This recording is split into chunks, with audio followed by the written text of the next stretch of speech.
Hello students, विचारधारा विषय पर बात करते हुए आज हम बात करेंगे राजनीतिक विचारधाराओं की क्या विशेषताएं हैं।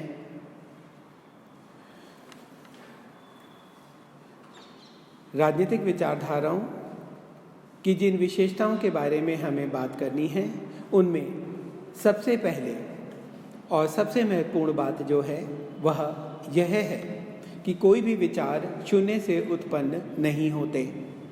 वे सामाजिक वातावरण व चेतना की उपज तथा सामाजिक वातावरण में होने वाली अंतःक्रिया का परिणाम होते हैं। जो विचारधारा प्रचलित मूल्यों का समर्थन करती है उन्हें हम अनुदारवादी कहते हैं, और जो आमूलचूल सुधार की मांग करती हैं उन्हें हम उदारवादी या प्रगतिशील विचारधारा कहते हैं। दूसरा बिंदु, विचारधारा हमेशा परिवर्तन का साधन नहीं होती।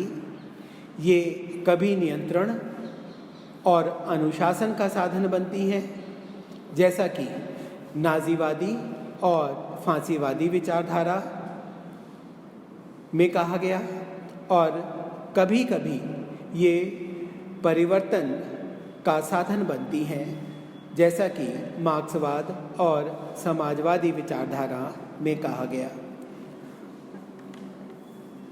तीसरा बिंदु, कोई भी दो विचारधारा एक समान नहीं होती हैं।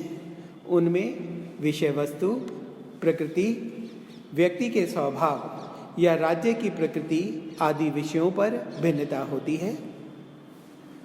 उदाहरण के लिए, प्रारंभिक उदारवादियों के लिए राज्य एक आवश्यक बुराई था, परंतु अगर हम आधुनिक उदारवादियों के बारे में बात करें तो उनके अनुसार राज्य एक लोक कल्याणकारी संस्था है जो सबके हित में काम करती है, और इस दिशा में काम करते हुए यदि वो मानवीय स्वतंत्रता को और अधिकारों को कुछ हद तक नियंत्रित करती है तो भी वो उचित है, क्योंकि वो लोक कल्याण की दिशा में एक कदम है। इसके विपरीत अराजकतावादियों के लिए राज्य अनावश्यक है, क्योंकि उनका ये मानना है कि राज्य मनुष्य के जीवन में अनावश्यक हस्तक्षेप करके उसके स्वाभाविक विकास को रोकने का काम करता है, जबकि मार्क्स के अनुसार राज्य एक वर्गीय संस्था है जो कि एक वर्ग विशेष के हितों का संरक्षण करने का काम करती है। विश्व युद्ध के पश्चात विचारधारा राष्ट्रों के वास्तविक उद्देश्यों को छुपाने का साधन बन गई, क्योंकि विचारधारा के आधार पर विश्व व्यवस्था का ध्रुवीकरण करने की कोशिश की गई।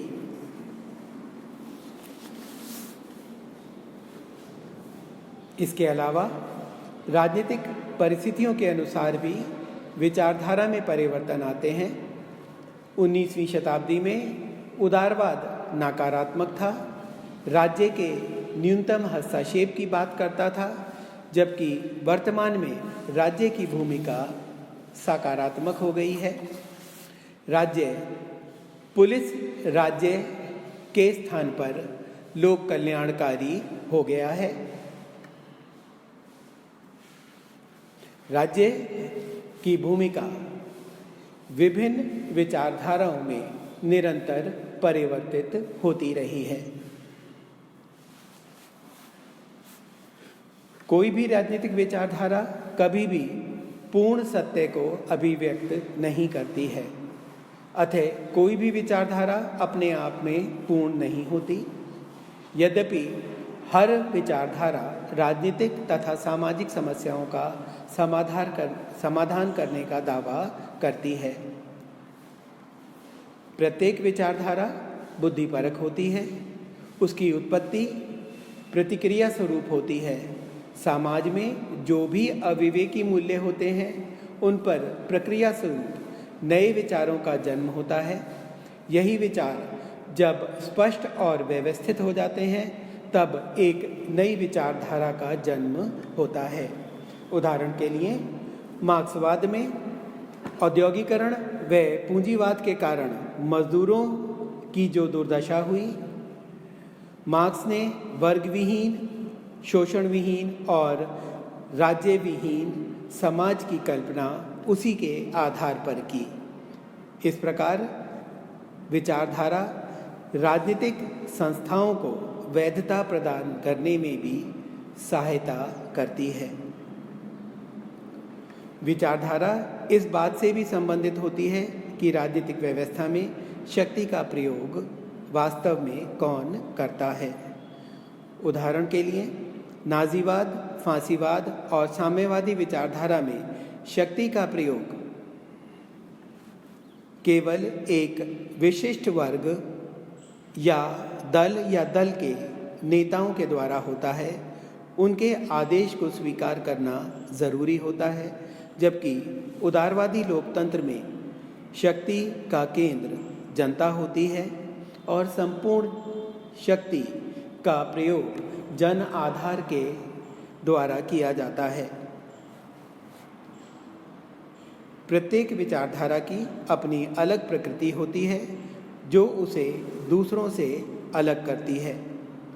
कुछ विचारधाराएं रूढ़िवादी और परंपरावादी होती हैं, तो कुछ अन्य परिवर्तन का समर्थन करती हैं।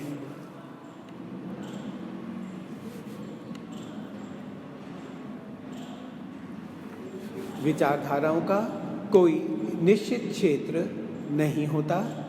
यह जब संगठन व सुदृढ़ता प्रदान करती हैं तो ये निष्ठा और आस्था में परिवर्तित हो जाती हैं। यह कथन सर्वाधिकारवादी विचारधारा के लिए आवश्यक रूप से लागू होता है, क्योंकि सर्वाधिकारवाद में अनुशासित व्यवस्था की अपेक्षा है।